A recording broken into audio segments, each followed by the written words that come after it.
네, 이번 시간에는 광주 이야기를 잠깐 하겠습니다. 지금 영남이나 호남이나 가장 중심은 광주고 대구지 않습니까? 근데 이제 광주에 대한 이야기가 좀 많이 나옵니다. 이 현역 의원들에 대한 교체론 이런 것들이 많이 나오는데 여기에 대한 이야기를 들어보도록 하겠습니다. 지병문 총장님 모셨습니다. 안녕하십니까? 네, 안녕하십니까? 추석 언저리에서 이렇게 여론조사 했던 건데 그때 보면 현역 의원들에 대한 여론이 굉장히 안 좋습니다. 물갈이 해야 된다. 뭐 이런 여론들이 훨씬 더 많더라고요. 수치로 봐도 그렇게 나타나고 있어요. 그 이유는 어떻다고 보시는 거고 또 물갈이 폭 얼마나 될 것으로 보십니까? 물갈이 폭은 제가 예상할 수 있는 게 아니고 결국 유권자맘입니까? 아니 공천 과정에 공천, 네, 네, 왜냐하면 민주당 공천 받으면 대부분 당선이 되기 네, 때문에 그렇죠. 공천 과정에서 드러날 수 있는데 지금 시도민이 생각할 때는 호남 출신 국회의원들이 존재감이 없다 이런 지적이 있고 소위 시도민들은 민생이 어렵다고 아우성인데 이런 목소리를 대변하지 못하고 어떤 국가의 소위 어젠다 빌딩에 결국은 참여하거나 목소리를 내지 못한다. 이런 게 결국은 이제 불만이거든요. 광주 시민들은 대한민국 정치의 중심이 광주다라고 하는 자부심이 있는 거예요. 네. 그런데 지금 그 자부심이 자각을 못 하고 있는 거란 말이에요. 물론 광주에서는 역사적으로 보면 늘 물갈이에 대한 요구가 있었고 사실 물갈이도 상당히 많이 이루어졌지요. 네.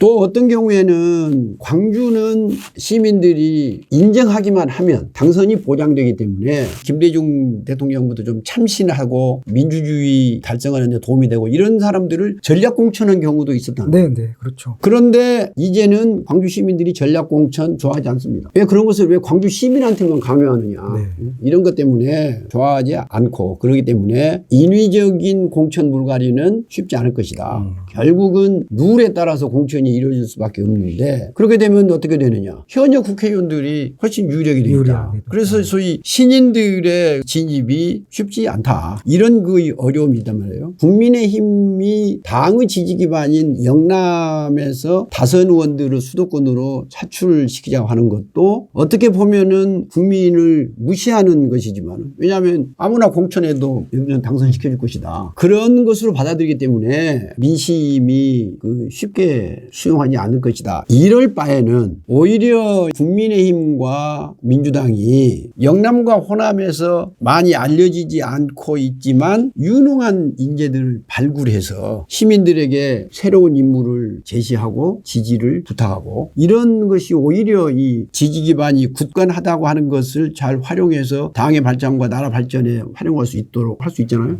그래서 정당 혁신이나 공천의 혁명이라고 할 수 있는 오픈 프라이머리를 네. 영남과 호남에서 해보자. 국민의힘과 민주당이. 네. 영남에서의 그 국민의힘 지지자와 호남의 민주당 지지자는 당원이냐 아니냐가 의미가 없다는 거예요. 그렇죠. 그렇기 때문에 오히려 당원에게 국한시켜서 이렇게 하면 민심이 왜곡될 수 있기 때문에 오픈 프라이머리를 호남과 영남에서 국민의힘과 민주당이 한번 해보는 이런 것은 국민에게 신선하게 다가갈 수 있다. 네. 이렇게 생각을 합니다. 네. 오늘 말씀 여기까지 듣겠습니다. 감사합니다. 네.